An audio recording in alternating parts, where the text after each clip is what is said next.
Fear is a funny thing. It doesn't scream. It whispers in the hum of a rusty radiator or the squeal of tires outside your window.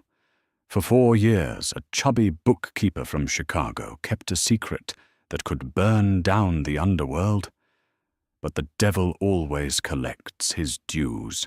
If you looked at me, you wouldn't see the kind of woman who belongs in a mobster's bed. I'm a big woman. I've always been fat, 230 pounds of soft curves, thick thighs, and a belly that I usually try to hide under oversized knit sweaters. I don't look like the sleek, diamond-draped supermodels that usually hang off the arms of powerful, dangerous men.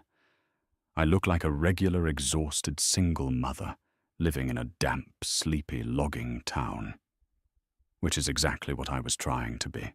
For the last 3.5 years, Astoria, Oregon had been my sanctuary. Nestled at the mouth of the Columbia River, where it rains 200 days a year, it was the perfect place to wash away the sins of my past. I went by the name Chloe Davies now. I drove a dented 2012 Honda Civic, did freelance bookkeeping for local fisheries, and my biggest weekly thrill was finding coupons for the Safeway on Highway 30. My entire universe revolved around one tiny, perfect human being, my 3-year-old son, Leo. Leo was the reason I fled the glittering, blood-soaked streets of Chicago. Every time I looked at his face, my heart did a terrified little stutter.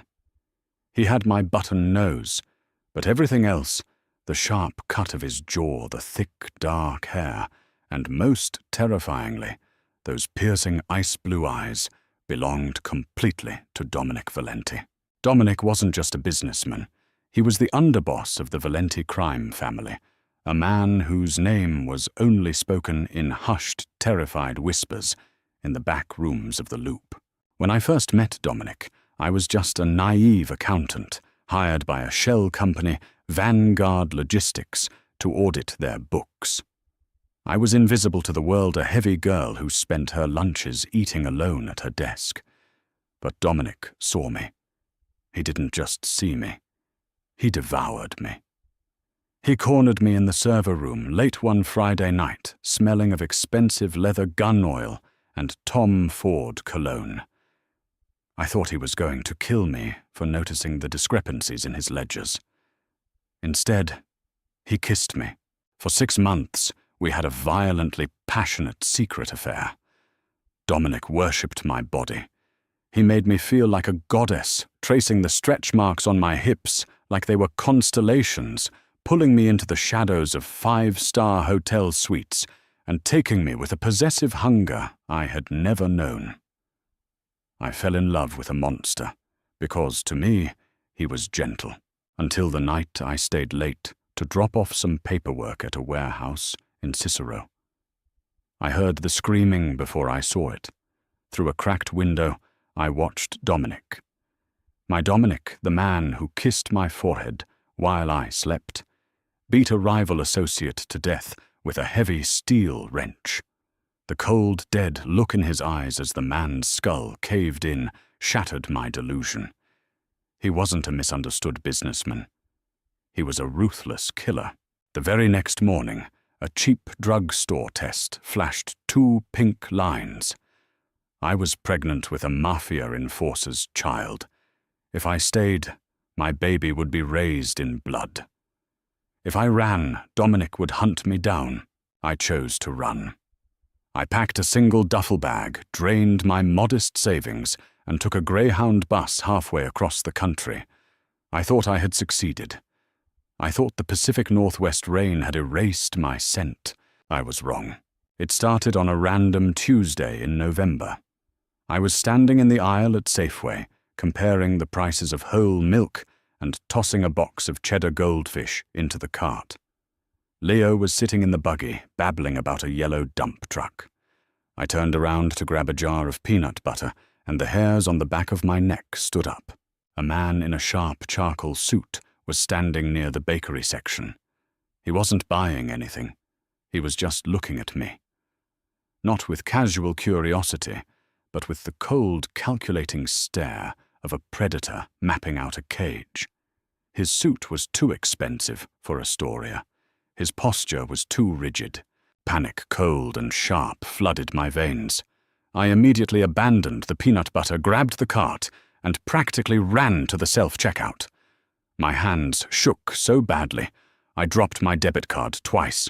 "Mommy, why are we running?" Leo asked, his big blue eyes staring up at me. "Just a game, baby. We're playing race car," I lied, my voice trembling. I strapped him into his car seat in the Honda, locking the doors and peeling out of the parking lot. I checked my rearview mirror obsessively all the way down West Marine Drive. No one was following me. I let out a shaky breath, telling myself I was being paranoid. I was just a traumatized, heavy woman, letting her imagination run wild. But when I pulled onto my street, the blood drained completely from my face. Parked directly across from my duplex was a jet-black Mercedes G-Wagon with deeply tinted windows. The engine was off, but I could feel the malice radiating from it. It was completely out of place in a neighborhood of beat-up pickup trucks and rusted station wagons. My sanctuary was breached. The ghost of Chicago had followed me to the edge of the world. I didn't even pull into my driveway. I stomped on the gas, bypassing my house, my mind racing through a dozen contingency plans. Get to the bank. Withdraw whatever cash is left. Drive south to California. Change our names again. But the Honda's fuel light was glowing an angry orange, and I had exactly $30 in my checking account until Friday. I had no choice. I had to go inside, grab the emergency stash of cash I kept inside a hollowed-out dictionary, and get my go-bag. I circled the block, parking 2 streets away behind an overgrown hedge. I unbuckled Leo, hoisted his 30-pound weight onto my hip, and practically sprinted through the back alleys. My thighs burned, and my chest heaved.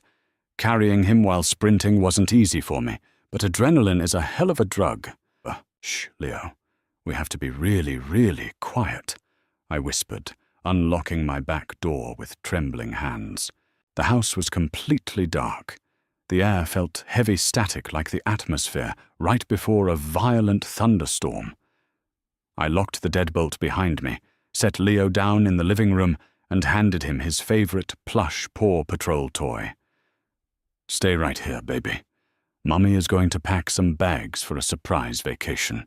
I rushed into my bedroom, dropping to my knees. I pulled the heavy dictionary from under my bed, retrieving the $3,000 I had painstakingly saved over 3 years. I stuffed it into my bra, then reached into my closet for my Eddie Bauer duffel bag. "Going somewhere, Chloe?" The voice was a low, raspy baritone. It came from the shadows of my bedroom doorway. I dropped the bag. My heart literally stopped beating for a full second. I slowly turned around, my heavy breathing, the only sound in the suffocating silence. Dominic Valenti stepped out of the shadows. He looked older. The 4 years had carved harsh, cruel lines into his face.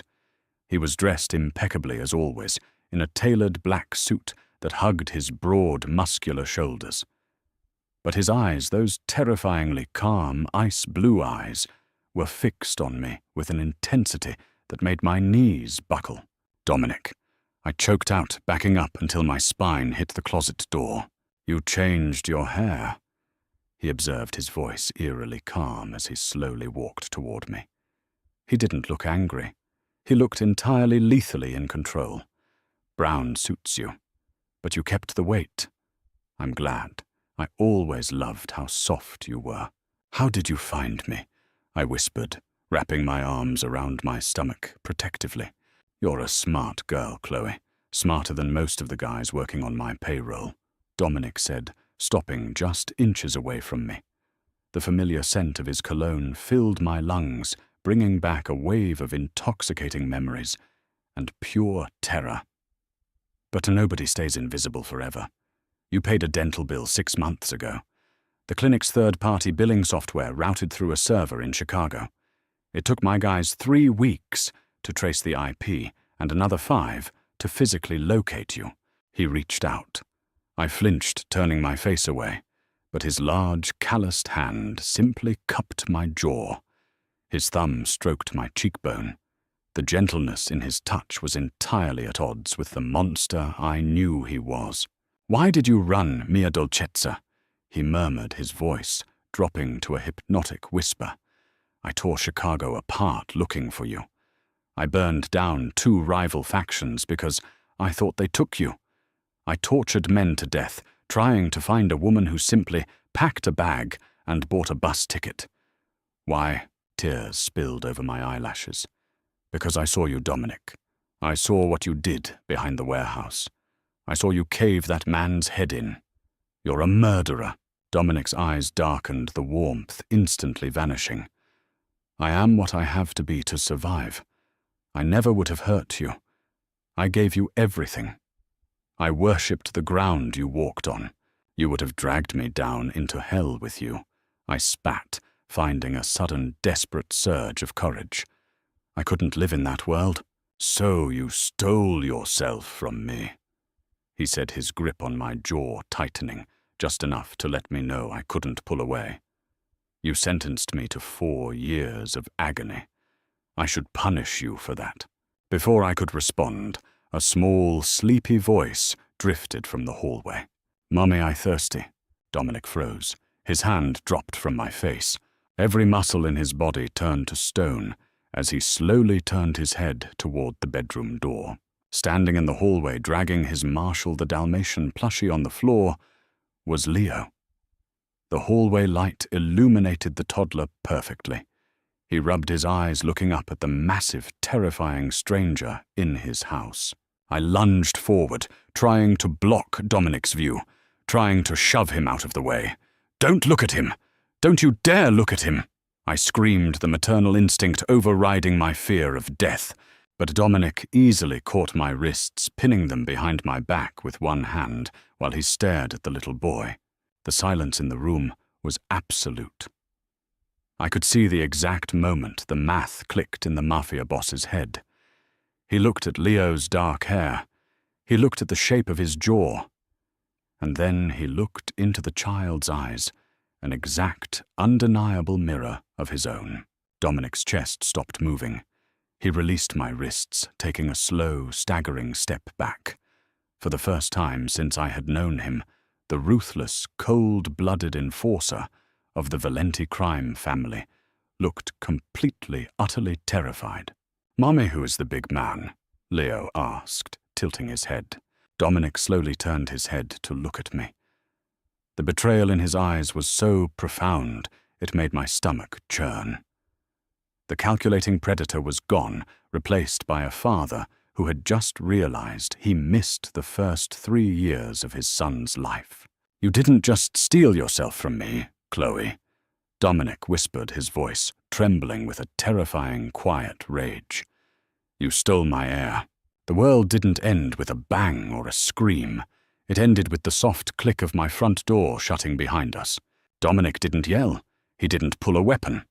Instead, the ruthless underboss of the Chicago syndicate dropped slowly to his knees on the cheap linoleum floor of my rental. He didn't care about the dust ruining his $5,000 suit. He just stared at Leo with a raw, shattered expression that terrified me more than his anger ever could.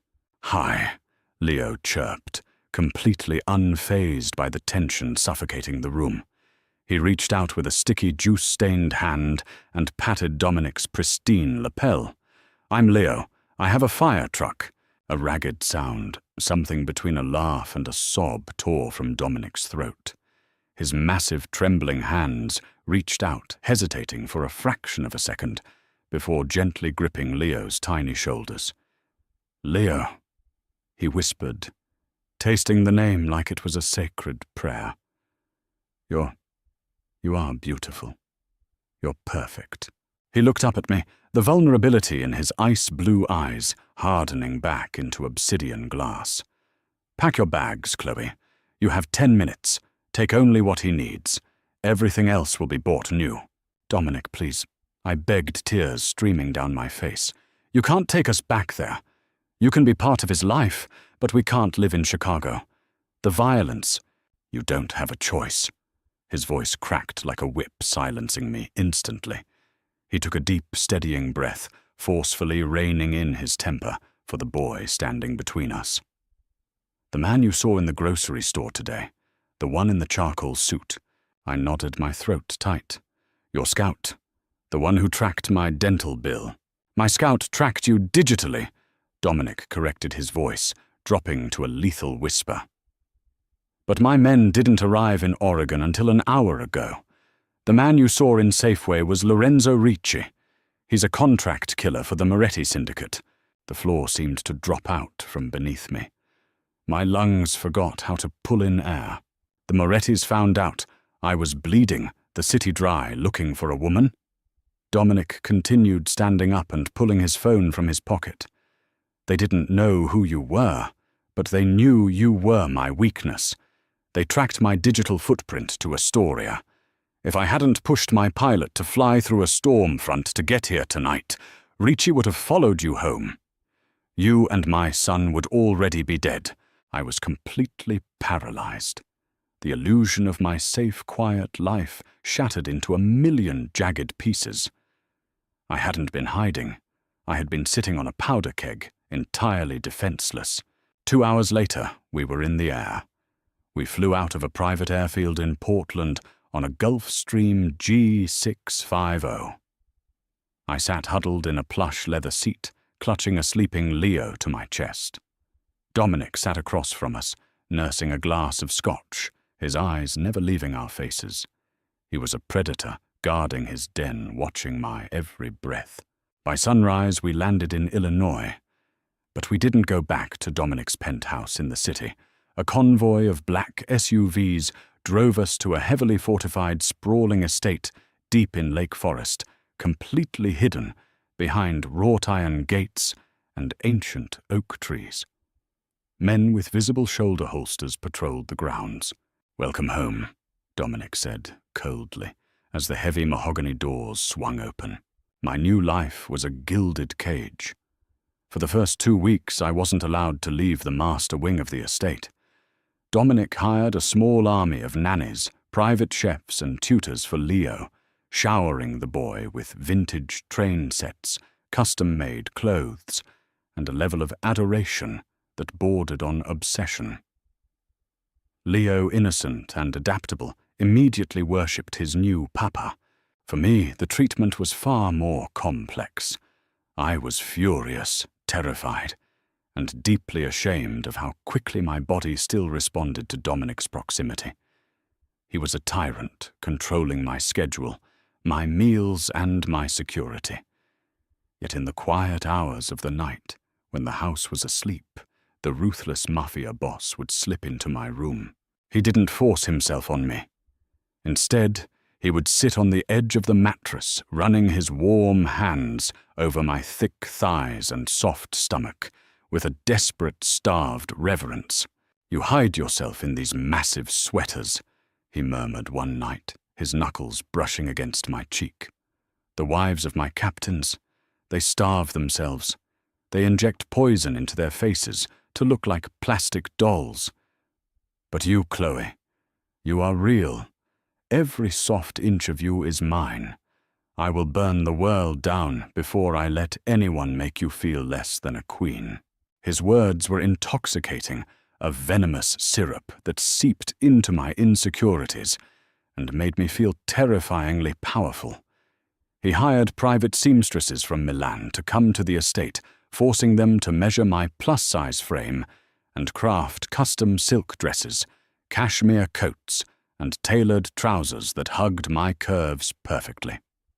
For a fat girl who had spent her life trying to shrink into the background, being dressed and worshipped like royalty was a dangerous psychological game. But the reality of who he was always lurked in the shadows. I overheard the hushed conversations in his study. I learned that Dominic's father, the Don, had recently passed away. The syndicate was fractured. Dominic was no longer just the underboss.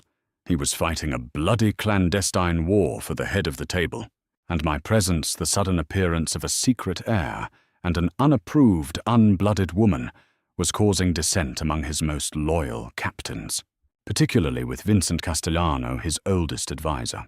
"She is a liability, Dominic," I heard Vincent hiss one afternoon from behind the heavy oak doors of the study. "She's a soft civilian. The Morettis know she exists now. They know about the boy. If you don't send them away to Sicily, they will be used against you. Or worse, my men will start questioning your judgment.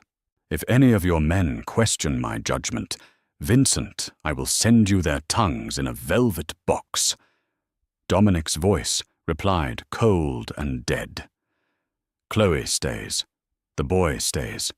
They are untouchable. But in the underworld, no one is untouchable. And the devil was about to collect his dues. The storm hit on a Tuesday in mid-December. A massive blizzard had buried Lake Forest in 2 feet of snow, knocking out the power lines to the main road. The estate was running on backup generators, casting eerie, flickering shadows across the marble hallways. I was in the East Wing playroom reading a story to Leo, who was curled up in his dinosaur pajamas. Dominic was supposed to be in a meeting downtown, having taken heavily armored vehicles through the snow an hour earlier. Suddenly the backup lights cut out. The estate plunged into absolute darkness. The heavy, comforting silence of the snowstorm was shattered by a deafening crack that echoed from the front gates. It wasn't thunder. It was an explosive charge. My blood turned to ice. Adrenaline, sharp and painful, exploded in my chest. "Mummy, it's dark," Leo whimpered, clutching my sweater. "I know, baby. We're going to play hide and seek right now," I said, my voice eerily calm. The panicked crying girl who fled Chicago 4 years ago was gone. In her place was a mother defending her cub. I scooped Leo up, ignoring the burning in my thighs as I sprinted down the pitch-black hallway. Gunfire erupted from the first floor, the rapid, terrifying stutter of automatic weapons. Men were shouting in Italian. Glass shattered. Dominic's men were fighting back, but there were too many attackers. The Morettis had chosen their moment perfectly. Vincent Castellano had sold us out. He had leaked the weakness in our security grid to the rival family, hoping to eliminate the civilian liability and take control of the syndicate himself. I reached the master suite and kicked the door shut, locking the heavy deadbolt. I rushed to the walk-in closet, shoving aside rows of custom silk dresses to reach the hidden panel Dominic had shown me on my first night here. Behind it was a reinforced steel panic room. I pushed Leo inside. "Do not come out, Leo. Put your hands over your ears and close your eyes. Mommy loves you." "Mommy, come in," he cried. "I can't close it from the inside, baby. I have to protect the door." I kissed his forehead, slammed the heavy steel door shut, and spun the locking wheel. He was safe, but I wasn't. Heavy footsteps pounded up the grand staircase. They were clearing the rooms one by one. I looked around the dark, luxurious bedroom. I was 230 pounds of soft curves. I had no combat training. I was terrified. But I remembered the cold, heavy metal Dominic kept in the nightstand drawer. I scrambled to the bed, opening the drawer and pulling out the matte black Glock 19. My hands shook violently as I racked the slide just like Dominic had forced me to practice at the indoor range last week. Click. The bedroom door handle jiggled. Then a massive boot kicked the door right near the lock. The wood splintered. Another kick, and the door flew open, hitting the wall with a sickening crash. A man in a tactical vest stepped into the room. He had a flashlight mounted to his rifle, the beam sweeping across the bed, illuminating my terrified face. "Found the fat bitch," he barked into a radio strapped to his shoulder. "Looking for the kid." He raised his rifle, aiming it squarely at my chest. "Where's the boy? I didn't scream. I didn't beg." I looked at the man who came to murder my child, and a primal, terrifying rage completely swallowed my fear. I raised the Glock with both hands, squeezed my eyes half shut, and pulled the trigger. The recoil snapped my wrists back. The gunshot was deafening in the enclosed space. I didn't fire once. I kept pulling the trigger, screaming at the top of my lungs, emptying the magazine until the gun clicked empty. When I finally opened my eyes, the man was on the floor. He wasn't moving. I dropped the gun, my knees giving out as I collapsed onto the thick carpet, gasping for air. The sounds of fighting downstairs had abruptly stopped. Heavy, frantic footsteps thundered down the hallway. "Chloe," Dominic burst into the room. He was covered in snow and blood. His tailored coat was torn, and he held a submachine gun in one hand. He took in the scene, the shattered door, the dead assassin on the floor, and me sitting against the wall, shaking violently. He dropped his weapon and fell to his knees beside me, his large hands frantically checking my body for bullet holes. "Are you hit, Chloe? Look at me. Are you hit? I killed him." I choked out, staring at my trembling hands. "Leo is in the panic room." Dominic looked at the dead man, then back at me. The terror in his eyes slowly morphed into something else. It was awe. It was a dark, reverent pride. He pulled me into his massive chest, wrapping his arms around me so tightly I could barely breathe. "You saved him," Dominic whispered into my hair, his voice breaking. "You saved our son. You are a queen, Chloe. My beautiful, fierce queen." "Vincent!" I gasped into his bloody shirt. "Vincent betrayed you. I heard them shouting his name downstairs." Dominic's body went completely rigid. The warmth vanished, replaced by the lethal, calculating monster I had fled 4 years ago. But this time I didn't pull away. "Vincent will die screaming before the sun comes up," Dominic stated flatly. He pulled back, looking deeply into my eyes. "I will burn this entire city to ash to keep you safe. But you have to stop running, Chloe. You belong to me. You belong to this family." I looked at the blood on his hands, then at the dead man on my floor. I realized then that there was no escaping the dark. The Pacific Northwest hadn't saved me. Hiding my body, my past, and my child hadn't saved me. The only way to survive the monsters was to stand beside the most terrifying one of all. "I'm not running anymore," I whispered, reaching up to wipe a smear of blood from his cheek. "But if I stay, I am not just a captive. I am not a liability." Dominic smiled, a chilling, beautiful predator's smile. He kissed my palm, his blue eyes blazing with absolute devotion. "You are the Donna of the Valenti family," he vowed, his voice echoing in the blood-soaked room. "And God help anyone who ever disrespects you again."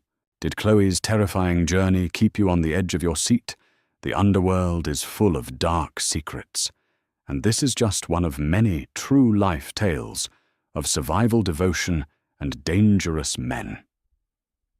If you loved this intense mafia romance drama, please hit that like button and share this video with your friends who crave dark storytelling.